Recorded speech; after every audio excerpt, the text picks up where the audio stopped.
Stamps are a great investment, which can only go up in value over time.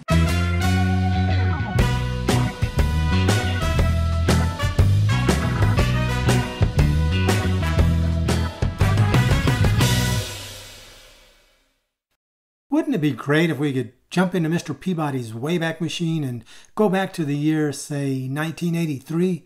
What would you buy to bring back to the year 2020? How about some shares of Apple Computer? Adjusted for stock splits, in 1983 you could have bought them for 29 cents a share. Today, even after the recent stock market crash, they're up an incredible 75,000%. Better yet, how about a comic book?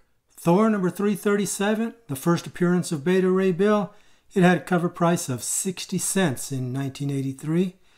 Today, if you have a CGC 9.8 graded copy, that puppy's worth about $550.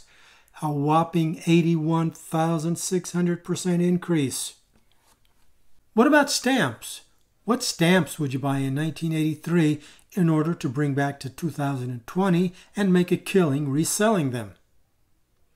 Well, the sad truth is you'd be hard-pressed to find a stamp that's worth more now than it was in 1983.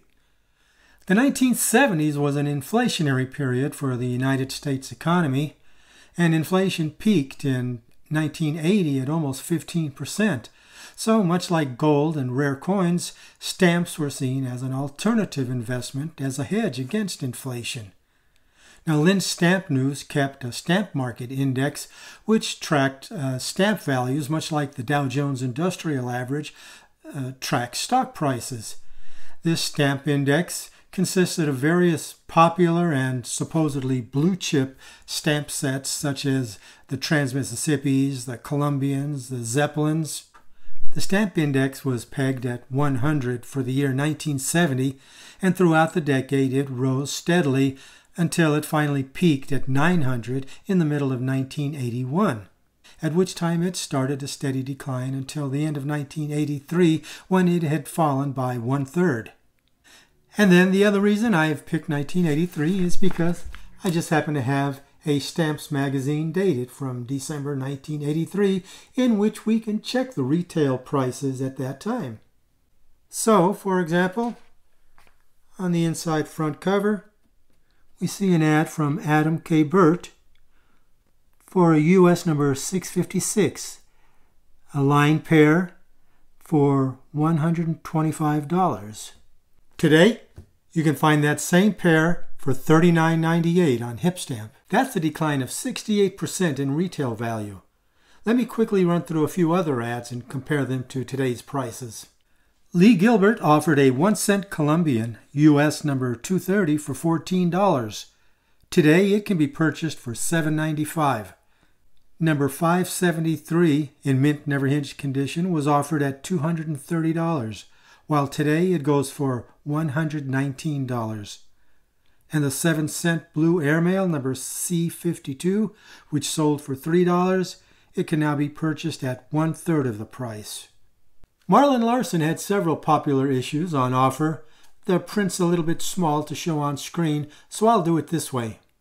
He had the National Parks issue, number 740 to 49, at $10.65. Today, it's $3.87. The Presidential Series, 803 to 834, was $159 then. Now it's $71.65. And C1, the 6-cent airmail stamp, was $65. Today, it's yours for $16.72. C13, the low value of the 3-stamp Zeppelin set, was $375. Today it's at $135. And C18, the Baby Zeppelin, which sold for $115, has dropped to a bargain basement price of just $15.75. And there you can see the decline percentages I forgot to put on the other slides. And what about United States number 1? That's a stamp that surely stays in demand among U.S. collectors and retains its value, right? Gold Medal mail sales had a very fine used copy with 4 margins and a light cancel. Today I found this one matching that description for just $149. One more United States set and then I'll move on to some others. Here's a complete set of Zeppelins, C13 to 15 in very fine plus never hinged condition for $2,450. Looking for a similar set on HipStamp, I found this one for $1,000 less, $14.95. But it stands to reason that if U.S. stamp collectors are driving up the values of U.S. stamps beyond reason, that U.S. stamp values will also fall harder compared to others. So what about foreign stamps? How have foreign stamps held up in the meantime? Let's take a look. F.G. Atkinson had Australia for sale. Number 277 was $3.75. Today it's $1.20. Number 309A, it was $7 then. Now it's $1.09. And the 1963 series of 15, numbers 365 to 379, it was offered at $320. Now it's only $100. Atlas Stamp Company had Canada for sale. Number 465 was $17.50. It's dropped an astonishing 92% to today's price of just $1.25. Number 657, which was $8.25, is now $2. And number 688, offered at $9, can now be found for $2.80.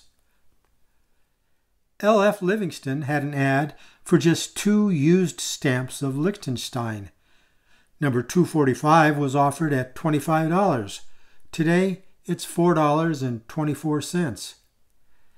And number 286, advertised at $12.50, it goes for $3.40. So, not a pretty picture, is it? But didn't anything go up over time? Well, I did find a few.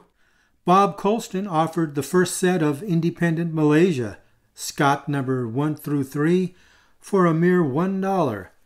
But because you waited 37 years to order, it's going to cost you $2.30 now. Joseph I. Caldwell offered Japan 879A through 891A for $21.50. Today, the lowest price I found for it was $34. And Mongolia 818 through 823, which sold for $1.20, it's risen to a current level of an astronomical $1.85. So even those stamps which have increased in value haven't done so dramatically. So what's the takeaway from all of this? Simply that stamp collecting is a hobby, not an investment. Don't collect stamps if you think you're going to make money off of them in the future, much less pay for your child's college tuition. The value in stamp collecting comes from filling in those spaces in your albums, the appreciation of the artistry of the postage stamp, the knowledge you gain of history, cultures, and people, and the camaraderie that you enjoy from like-minded collectors on discussion boards, in Facebook groups, and on other social media sites. So I'd like to thank you for taking time out to join me here today, and I hope you'll hit the subscribe button as well as the bell icon so you can be notified of future episodes as they go up. And for the closing slideshow, I'll just share with you some of my favorite stamps from my collection, which may or may not ever increase in value, but which for me are priceless nonetheless. Until next time, this is Ted the Talking Stamp Collector, wishing you happy stamping.